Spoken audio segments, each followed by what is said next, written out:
Hi friends, ಹೇಗಿದ್ದೀರ ಎಲ್ಲರೂ? ಇವತ್ತು ನಾನು ನಿಮ್ಮ ಜೊತೆ ಶೇರ್ ಮಾಡ್ತಿರೋದು ಇದು ಒಂದು ಮಖಾನ ಅಂತ. ನೀವು ನೋಡಿರ್ತೀರ ಅಂದ್ಕೊಳ್ತೀನಿ.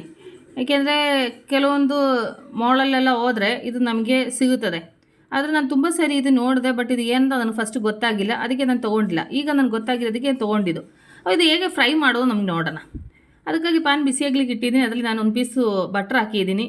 ನಿಮ್ಮ ಹತ್ರ ಬಟ್ರ್ ಇಲ್ಲ ಅಂದರೆ ತುಪ್ಪ ಯೂಸ್ ಮಾಡ್ಕೋಬೋದು. ಅದು ಇಲ್ಲದೇ ಇದ್ದರೆ ನಿಮಗೆ ಎಣ್ಣೆಯಲ್ಲಿ ಫ್ರೈ ಮಾಡ್ಕೋಬೋದು. ನಾನೀಗ ಸ್ವಲ್ಪ ಬಟ್ರ್ ಹಾಕಿರೋದು. ಈ ಬಟ್ರ್ ಚೆನ್ನಾಗಿ ಮೆಲ್ಟ್ ಆಗಲಿ. ಬಟ್ರ್ ಮೆಲ್ಟ್ ಆದಷ್ಟು ಇದು ಮಖಾನ ಹಾಕೋಣ. ಮಖಾನ ಹಾಕ್ಬಿಟ್ಟು ಚೆನ್ನಾಗಿ ಫ್ರೈ ಮಾಡ್ಕೋಬೇಕು. ಇದು ಹಸಿಯಾಗಿ ಹಾಗೆ ತಿನ್ಬೋದು, ಆದರೆ ನಮ್ಮ ಬಾಯಲ್ಲೆಲ್ಲ ಅಂದ್ಕೊಳ್ಳುತ್ತದೆ. ಇದು ಸ್ವಲ್ಪ ಫ್ರೈ ಮಾಡಿ ತಿಂದರೆ ಚೆನ್ನಾಗಿರ್ತದೆ. ಇದು ಹೇಗೆ ಫ್ರೈ ಮಾಡೋದು ಅಂತ ಗೊತ್ತಾಗುತ್ತೆ ಅಂದರೆ ನಾವು ಇದು ಒಂದು ತಿಂದು ನೋಡೋ ಟೈಮಲ್ಲಿ ಕ್ರಿಸ್ಪಿಯಾಗಿರ್ತದೆ. ಕ್ರಿಸ್ಪಿಯಾಗಿದೆ ಅಂದರೆ ಇದು ಫ್ರೈ ಆಗಿದೆ ಅಂತ ಅರ್ಥ. ಇದು ಬಂದು ಮಕ್ಕಳಿಗೆ ಆದರೂ ದೊಡ್ಡವ್ರಿಗಾದ್ರೂ ಎಲ್ಲರಿಗೂ ತುಂಬ ಒಳ್ಳೆಯದಾಯಿತಾ.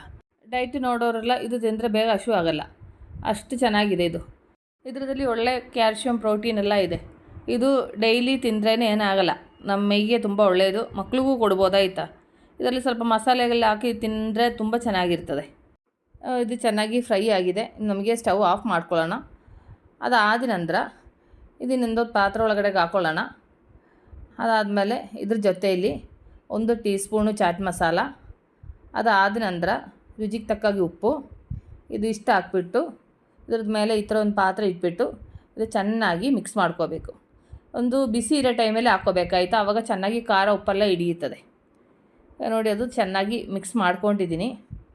ಎಷ್ಟು ಸಿಂಪಲಾಗಿ ಮಾಡ್ಬೋದು ಅಂತ ಗೊತ್ತಾ. ನೋಡಿ, ಅದು ಚೆನ್ನಾಗಿ ಮಿಕ್ಸ್ ಮಾಡ್ಕೊಂಡಿದ್ದೀನಿ. ಅದರಲ್ಲಿ ಖಾರ ಉಪ್ಪೆಲ್ಲ ಚೆನ್ನಾಗಿ ಹಿಡಿದಿದೆ. ನಿಮಗೆ ಬೇಕಾದರೆ ಹೀಗೆ ತಿನ್ಬೋದು. ನಾನೇನು ಮಾಡ್ತೀನಿ ಅಂದರೆ ಇದ್ರ ಜೊತೆಯಲ್ಲಿ ಸ್ವಲ್ಪ ಈರುಳ್ಳಿ ಎಲ್ಲ ಕಟ್ ಮಾಡಿ ಮಿಕ್ಸ್ ಮಾಡ್ಕೊತೀನಿ. ಆ ಥರ ಇರೋ ಟೈಮಲ್ಲಿ ಆ ಈರುಳ್ಳಿ ಖಾರ ಎಲ್ಲ ಇರೋವಾಗ ತಿನ್ಲಿಕ್ಕೆ ಚೆನ್ನಾಗಿರ್ತದೆ. ಅವಾಗ ನಾನು ಚಿಕ್ಕದು ಬೌಲ್ಗೆ ಸ್ವಲ್ಪ ಹಾಕ್ಕೊಂಡಿದ್ದೀನಿ. ಅದರಲ್ಲಿ ಸ್ವಲ್ಪ ಈರುಳ್ಳಿ, ಅದಾದಮೇಲೆ ಸ್ವಲ್ಪ ಕೊತ್ತಂಬರಿ ಸೊಪ್ಪು ಮಿಕ್ಸ್ ಮಾಡ್ಕೊಳ್ಳೋಣ. ಅದಾದಮೇಲೆ ಈ ಥರ ತಿಂದರೆ ತುಂಬ ಚೆನ್ನಾಗಿರುತ್ತೆ. ನಾನಿವತ್ತು ನಿಮ್ಮ ಜೊತೆ ಶೇರ್ ಮಾಡಿರೋ ಈ ಒಂದು ಚಿಕ್ಕದೊಂದು ರೆಸಿಪಿ ನಿಮಗೆಲ್ಲರಿಗೂ ಇಷ್ಟ ಆಯಿತು ಅಂತ ಅಂದ್ಕೊಳ್ತೀನಿ. ನೀವೆಲ್ಲರೂ ಟ್ರೈ ಮಾಡಿ ನೋಡಬೇಕಾಯ್ತಾ. ನೀವೆಲ್ಲ ಟ್ರೈ ಮಾಡಿ ನೋಡಬೇಕು. ಟ್ರೈ ಮಾಡಿ ನಿಮ್ಗೆ ಇಷ್ಟ ಆಯಿತು ಅಂತ ನಿಮ್ಮ ಫ್ರೆಂಡ್ಸಿಗೆ ಶೇರ್ ಮಾಡಿ, ಲೈಕ್ ಮಾಡಿ, ವ್ಯಾಲ್ಯುಬಲ್ ಕಮೆಂಟ್ಸ್ ಹಾಕಿ. ನಾಳೆ ನಾವು ರುಚಿಕರವಾದ ಹೊಸ ವೀಡಿಯೋ ಆಗಿ ಹೊಸ ರೆಸಿಪಿಯಾಗಿ ಸಿಗೋ ತನಕ ಟೇಕ್ ಕೇರ್, ಬಾಯ್.